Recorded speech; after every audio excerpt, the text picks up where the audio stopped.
তখন ছাত্র আমার কানের কাছে ফিস ফিস করে বলল, স্যার একটু পর আপু আসবে চা দেবার নাম করে আপনাকে দেখতে। আমি তখন কথা বলার শক্তি পর্যন্ত হারিয়ে ফেলেছি।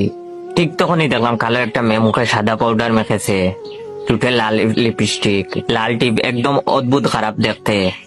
হাতে চায়ের কাপ নিয়ে আমার কাছে আসছে।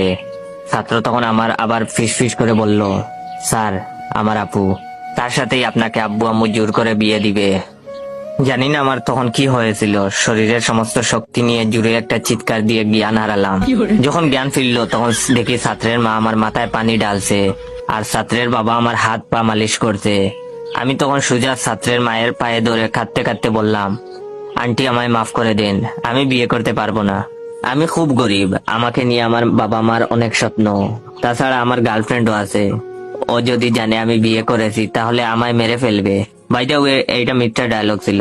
তখন তিনি বললেন, আরে বাবা তুমি আমার পা ছাড়ো, আর বিয়ে করবা না মানে কি? তখন আমি বললাম, আমি আপনার মেয়েকে বিয়ে করতে পারবো না। ছাত্রের মা আমার কথা শুনে একদম চমকে গেলেন। তারপর আমাকে সোফায় বসিয়ে বললেন, আমার মেয়ে মানে? আমার তো কোনো মেয়েই নেই, আমার তো একটা মাত্র ছেলে। তখন আমি বললাম, তাহলে ওই মেয়েটাকে?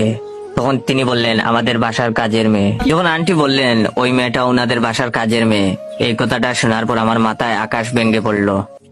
শেষে কিনে এই পিচ্চি ছেলে আমায় কাঁদিয়ে ছাড়লো। আমি তখন ছাত্রের মাকে বললাম, আন্টি ফটিক কোথায়? তখন আন্টি বললেন, ফটিক কে? আমি বললাম, আপনার ছেলে।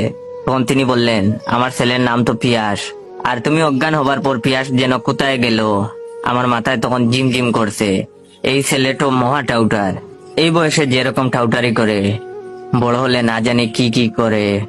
আন্টি তখন আমার মাথায় হাত রেখে বলল, বাবা তোমার মনে হয় আজ শরীরটা খারাপ, তুমি বরং আজ চলে যাও, কাল থেকে না হয়ে এসো। আমি রাস্তা দিয়ে হাঁটছি আর ভাবছি, সারা জীবন আমি মানুষদের সাথে ফটকাবাজি করেছি, আর আজ কিনা আমার হাঁটুর বয়সী ছেলে আমায় কাঁদিয়ে ছাড়লো। বেঁচে থাকতে এই মুখটাও ওই ছেলেকে আর দেখাবো না।